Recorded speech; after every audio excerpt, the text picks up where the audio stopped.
Kuku Raadios välja öeldud seisukohad ei pea ühtima Kuku Raadio seisukohtadega.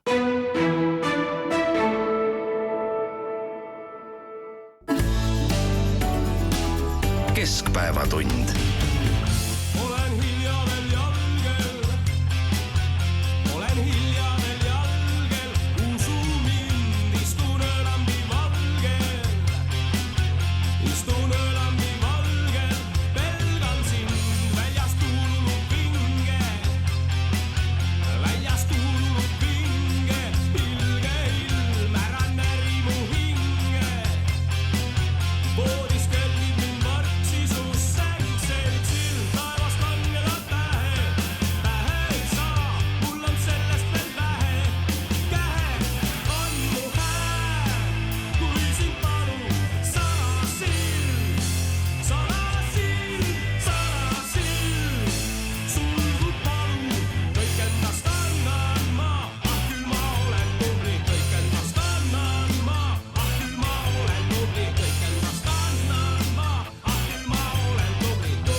Uudiseid koduvabariigist. Tere, siin Kuku Raadio ja Keskpäevatund. Tallinna stuudios Ainar Ruussaar, Peeter Koppel ja Priit Hõbemägi laulis Singer-Vinger.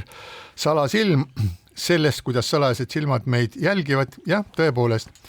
Sel nädalal tabas avalikkust jahmatav uudis, et Eestis on olemas mingisugune salajane andmebaas, millest ei ole teadlik isegi peaminister. Ja nimelt salvestavad siis 250 politsei käsutuses olevat kaamerat kõiki Eesti teedel liiklejaid, tehes igal kuul ligikaudu 20 miljonit ülesvõtet, mis on siis määratud selleks, et tuvastada autonumbrid. Aga mõned kahtlustavad, et peale numbrite jäävad nendele fotodele peale ka inimesed, kes autodes istuvad. Et võiks ju küsida, et mis seal siis halb on, aga halb on see, et selle kaameravõrgu loomiseks ei ole ühiskond mitte kunagi kokku leppinud, see on tasapisi lihtsalt tekkinud. See on tasapisi tekkinud juba mõnda aega tagasi ja nüüd muidugi räägitakse, et sellel olevat õiguslik alus olemas, aga sellisele kodanikule nagu mina, kes ma ei ole jurist, jätab see nagu väga halva mulje, sellepärast, et tundub, et midagi sellist, mida on tehtud niimoodi ettevaatlikult õhukesel jääl kõndides, üritatakse siis takkajärgi legaliseerida, vast ei ole õige sõna, võib-olla ka isegi on, üritatakse takkajärgi legaliseerida ja öelda, et see on mingisugusel viisil normaalne, et me oleme teid kogu aeg pildistanud ja me ei ole teile seda öelnud. See ei ole normaalne. Ja täpselt samamoodi ei ole nagu minu meelest eriti mõistlik see, et räägitakse, et kunagi tulevikus on neid kaameraid veel rohkem, mis nad hakkavad meid hirmsamal kombel aitama.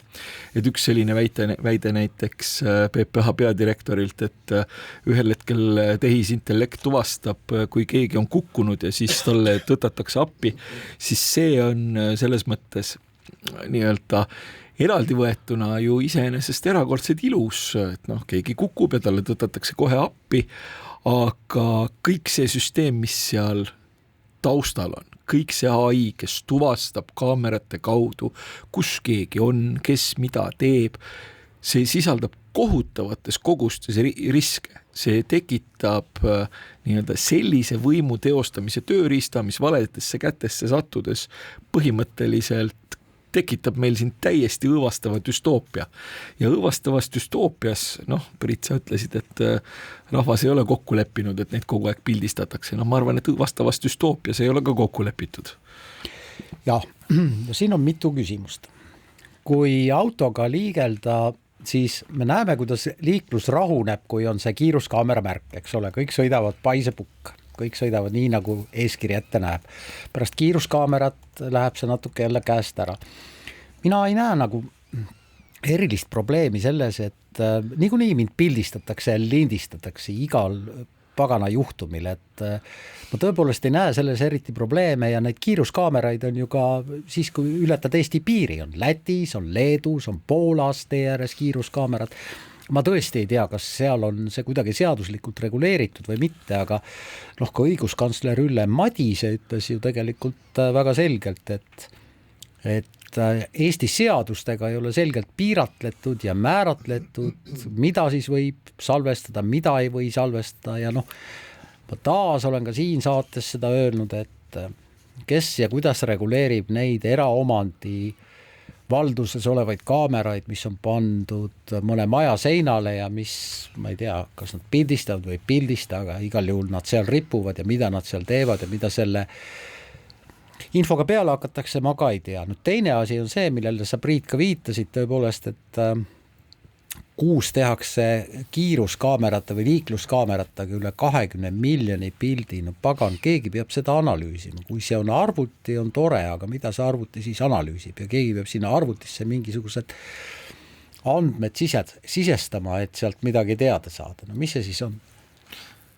Siin on üks aspekt, et kui me räägime sellistest eraviisilistest kaameratest, siis tuleb minu arvates teha selgelt vahet nii-öelda seda, mida teeb riik ja mida teeb mingisugune üksiküritaja. Üksiküritajatel kipuvad olema päris karmid reeglid andmekaitse osas ja üldiselt, kui nad korralikult käituda ei oska, siis nad saavad nagu kohutavalt suure trahvi. Ja nüüd riigi osas tekib väikene küsimus, et kes see nagu vastutab, kui ühel hetkel mingisugune informatsioon veidikene jalutama läheb. Ja teine asi on ikkagi see risk ehk liiga palju informatsiooni ja liiga palju informatsiooni ja võime seda süstematiseerida on erakordselt ohtlik, kui midagi peaks minema valesti. Ütleme, tuleb meil natukene värvikam võim, kui meil praegu on. Ja põhimõtteliselt leiab, et äkki kiusaks mõningaid dissidente. See on, ma saan aru, see on selline väide, mis on tundub kiusaks siis millega? Sellega, et sa oled 5 korda ületanud kiirus. Need andmed on ju niikuinii kusagil olemas. Sa võtad kätte ja tegelikult nende andmete baasil süstematiseerides neid võtad lood inimesest sellise profiili, mis põhimõtteliselt teeb inimesest sinu jaoks täiesti nii-öelda läbipaistva ja paraku ühel hetkel ka kontrollitava ja kiusatava objekti. Võtame lihtsalt mingisuguse sellise lihtsa näite, et kui sul on pidevalt, need 250 kaamerat pidevalt jälgivad autonumbreid ja me otsime sealt nagu ühte inimest ja tahame nagu teada või profileerida seda, et mida ta tegelikult teeb, siis sellise teatud algoritmi abil on võimalik tuvastada välja, et milline on tema nagu liikumisrütm, et millal ta kuhu läheb ja mis pärast ta läheb. Ja siis tuleb välja, et see kodanik, kes on võib-olla tegelikult päris selline nagu korralik inimene ja ühiskonnas tuntud, aga miskipärast ta käib kogu aeg jüris ühe maja juures ja alati jätab auto sinna 3 tunniks ja siis see auto hakkab jälle tagasi sõitma. Et mis ta seal käib ja mis asju ta seal ajab. Et tegelikult sellised tohutud andmebaasid mis võimaldavad ka ristkasutust, annavad halvimal juhul võimaluse profileerida inimesi, nende järel nuhkida ja teha selle järel mingisuguseid järeldusi, mis tegelikult peaksid kuuluma konkreetselt selle inimese eraellu ja see ongi nagu... Ma võtan rendiauto, sõidan rendiautoga, kasutan rendiautot 2 korda kuus, sest see on kohati võib-olla isegi odavam kui maksta autoliisingut. Siis keegi, kes tahab minu kohta andmeid saada, peab selle rendifirma kaudu teada saadma, kes rentis selleks ajaks selle rendiauto ja nii edasi, väga keeruline. ei no ja see võib olla selline nagu mingisugune üksikjuhtum, aga suur probleem on selles, et kui meil on olemas, kui nüüd korraga peaminister ütleb, et ups, ma ei teadnud, et selline asi meil siin olemas on. Pärast tulevad välja muidugi politseiametnikud, kes ütlevad, et me siin oleme, see on juba mingisuguses, ma ei tea, korralduses, määruses, juba me siin alates nagu siin Eesti Ekspress, kes selle loo üldse välja tõi, siis on siin kokku lugenud, et kõik algas 2006. aastal, kui esimesed Viimsi numbrituvastuskaamerad liideti politseiga ja siis aastast läks siis edasi, et 2009. aastal numbrikaamerad mainitakse esimest korda politsei andmekogu põhimääruses, kaameratega kontrollitakse Eesti piiri ja sealt juba hakkas ja siis paistis, et okei, et see on selleks, et aru saada, et siis inimesed liiguvad üle piiri siia poole või sinna poole ja see on täiesti arusaadav. Aga siis hakkasid nad tekkima ka riigi sisse ja siis need tekkis veel ja nüüd ütleme niimoodi, et see suur kogu, et selle suure nii-öelda selle kaamerate võrgustiku kohta ei ole tegelikult ühiskond omavahel kokku leppinud, et kas me seda tahame või me seda ei taha. Nüüd kuidas me peaksime selles olukorras nagu käituma ühiskonnana, kui tuleb välja, et üks ametkond, jõuametkond pealegi on endale loonud, ehitanud sellise kaamerate võrgu ja põhimõtteliselt ütleb, et chill, et ärge rabistage, et meil on omad kontrollimehhanismid, et küll me oskame seda juba kasutada ja keegi ei saa sinna ligi. Sellise jutu peale võib ju öelda vastu, et Eesti Vabariigis on olnud mitmeid juhtumeid, kus nii politseiametnikud kui igasugused muud ametnikud on uurinud siis oma ülemust ja oma tuttavate siis naiskolleegide tausta kohta andmebaasides selliseid asju, kuhu nad kunagi ei oleks tohtinud nagu sattuda ja mõnikord nad saavad ka siis karistada. Nüüd oluline on see, et meil oleks nagu ühine seisukoht selle kohta. Ühiskonnana me ei saa seda teha teistmoodi, kui me peame seda käsitlema läbi Riigikogu, läbi seaduste. Ehk, et kui me ütleme okei, see teatud tingimustel selline kaamerate võrk võib olla ja meie üldise turvalisuse huvides me oleme nõus, et meid jälgitakse siis nii-öelda jõuametkonna poolt, et siis me teeme sellise seaduse ja võtame selle seaduse vastu, sellepärast, et me oleme valinud oma esindajad Riigikogusse ja nemad on selleks volitatud meie poolt tegema, meie neid asju tegema. Aga kui seda ei tehta ja see kõik läheb täpselt samamoodi edasi, siis aga miks mitte võiks panna mingisuguseid toolialuseid kaameraid mingitesse teistesse kohtadesse või mingisuguseid drooni jälgimisi teha. Kui me mõtleme nagu erinevatel ametkondadel, kus me käime ja kelle käes võib olla mingisugust informatsiooni, et kas me tahame seda, et lõppkokkuvõttes ühiskonnas saadakse aru, et okei, et me ei ole tegelikult turvatud, et need sellised ametkonnad, kelle käes on võim ja jõud, võivad teha selliseid asju. Ja me peame leppima lihtsalt sellega, et nad ütlevad, chill, kõik on rahulik, aga meil puudub igasugune võimalus need kontrollida. Me isegi ei tea, mida nad teevad. Vot jah, siin on see lahkeli, et kui Eesti julgeolekuasutus tahab hakata kedagi, keda kahtlustatakse, näiteks võõrriigi luurele kaasaaitamises või agressiooni toetamises, kui ta tahab seda inimest jälgida, siis ta peab saama selleks kohtuloa. Need ei ole avalikud. Nüüd teine jälgimissüsteem, millest me praegu räägime, on tõepoolest selline, mis on seadusega piiramatu, seadust ei ole, aga mina ei kujuta ette, kuidas selline seadus Riigikogus peaks tekkima, sest see seadus peaks ju kindlaks määrama eesmärgi, mille alusel tohib inimese andmeid koguda. Vastasil juhul ei ole sel seadusel ju mõtet. Sellisel seadusel, et lubame kõiki inimesi, kõiki autosid pildistada lihtsalt niisama, et äkki tuleb sealt midagi välja, sellist seadust ei saa ju vastu. No ilmselt ei saagi, sellepärast, et kui me nüüd mõtleme ka mingisugustele analoogsetele situatsioonidele ka Lääne-Euroopas, siis minu teada on juhtunud selliseid asju, kus siis ka samamoodi jõustruktuuridel on natukene käest ära läinud selle jälgimise. Saksamaa kiirteed on kiiruskaameraid täis. me ei räägi ainult kiiruskaameratest hetkel, me peamiselt räägime sellest, et kaameraid on palju, kaamerad võtavad, klõpsutavad numbreid asja eest teist taga ja ühel hetkel eksisteerib mingisugune tõenäosus, et kõiki nende kaamerate omavahel siis nii-öelda või kogutud andmeid hakatakse omavahel tehisintellekti ja need on erinevad kaamerad, ühed on isikutuvastuskaamerad, mis on palju peenem värk.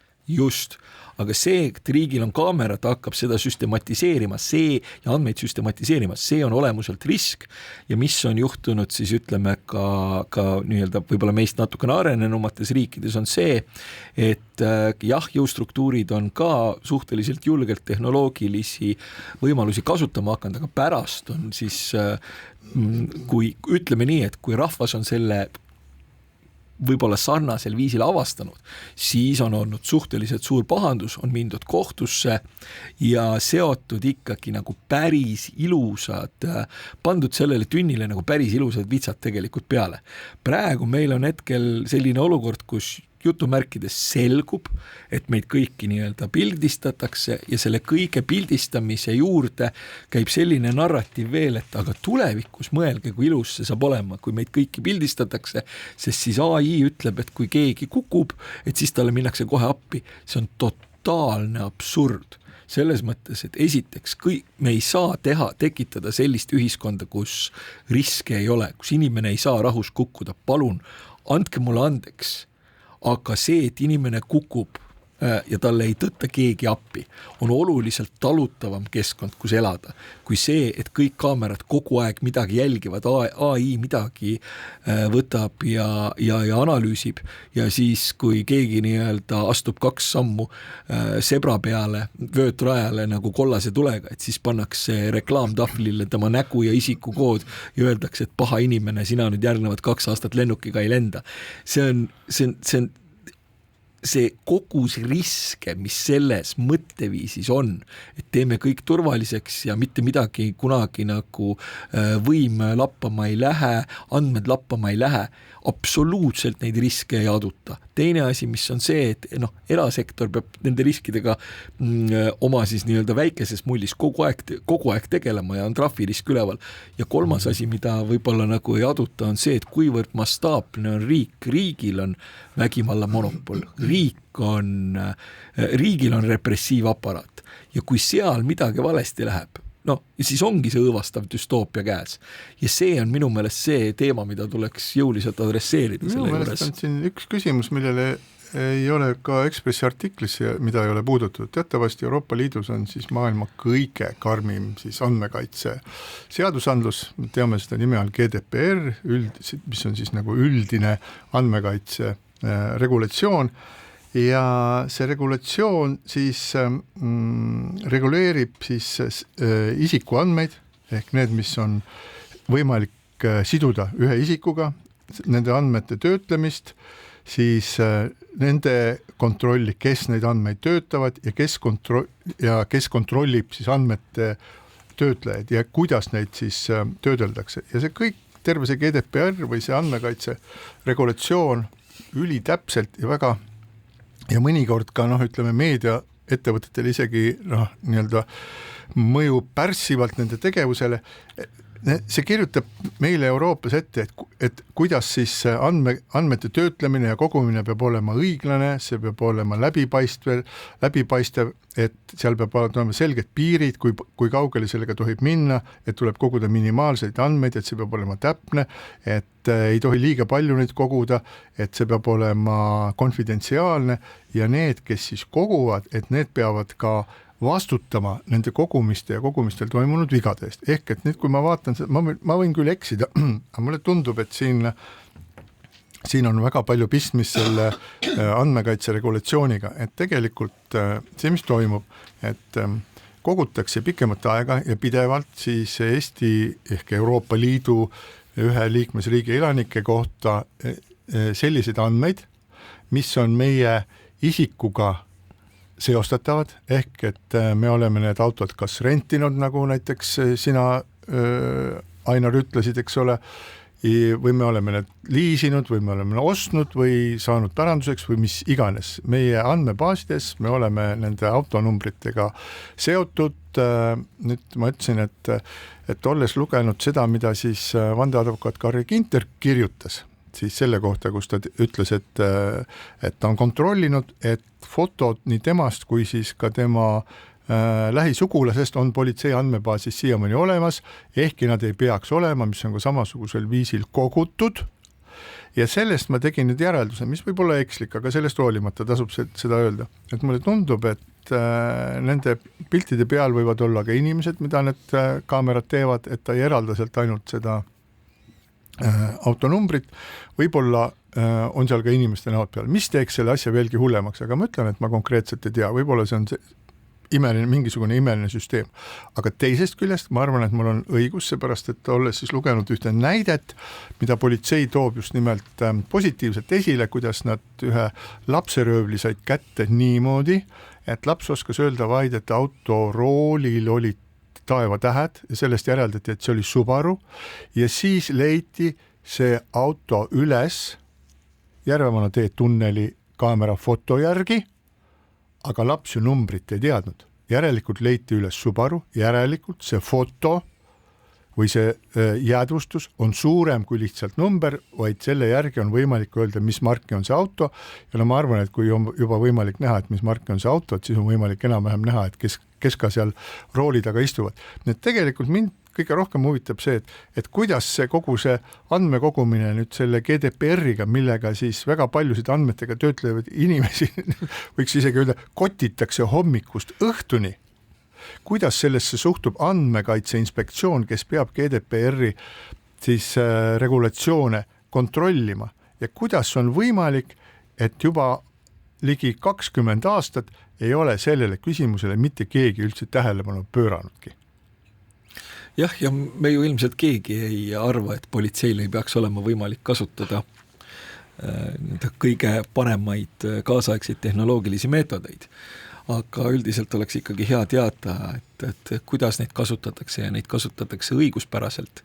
Ja üldiselt oleks ikkagi, ma olen ka varem siin saates öelnud, et üldiselt oleks ikkagi kasulik, kui ka jõustruktuurides loetaks mõningal määral sellist ilukirjandust nagu Orwell või siis Huxley või siis kas või toredat Fahrenheiti, kus raamatuid kiputi põletama. Ehk siis see selline mahe ja pehme liikumine turvalisuse nimel ja heade näidete nimel mingisuguse kontrollühiskonna suunas, see on ikkagi ebameeldiv ja mina soovitan inimestel sellele veidikene rohkem mõelda, sellepärast et minu meelest kisa peaks olema natukene rohkem taevani isegi, kui ta praegu on.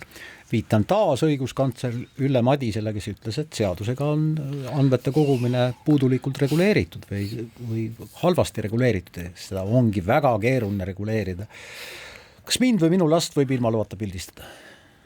Olev, kus te viibite. Kui te olete avalikus kohas, siis suure tõenäosusega võib. Absoluutselt. Oleneb sellest, kes pildistab, eks ole, samamoodi. Ja mis selle pildiga edasi tehakse? Just nimelt, et kas sa saad seda kontrollida või seda ei saa ja nii edasi ja nii edasi. Et see ongi väga keeruline, aga nüüd, kui me nagu konkreetselt selle temaatika juures olema, selle süsteemi juures, et mis meil on siin tekkinud, siis ma arvan, et see on hädavajalik, et seda tuleb seaduslikult reguleerida, et selle kohta peab olema mingisugune regulatsioon. Eesti Vabariigis meil on selge see, kes sellega peab tegelema, sellega peab tegema Riigikogu. Ma saan aru, et jubedalt on neil igasuguseid muid asju teha ja elu on ka muidu keeruline ja võib-olla see on jälle selline asi, mis suurele osale mis pole, kuidas öeldakse, et pole keskmistele ajudele ja võib-olla käib suurele osale Riigikogust üldse üle mõistuse ja liiga palju igasuguseid detaile on seal, aga nagu me oleme ju näinud, et saab ka palgata endale siis abilisi, riigikogulased selleks saavad teatud summasid, palgake endale abilised, regulatsiooni on vaja, ma ootan, milline erakond sellega tegelema hakkab. Siinkohal väike paus.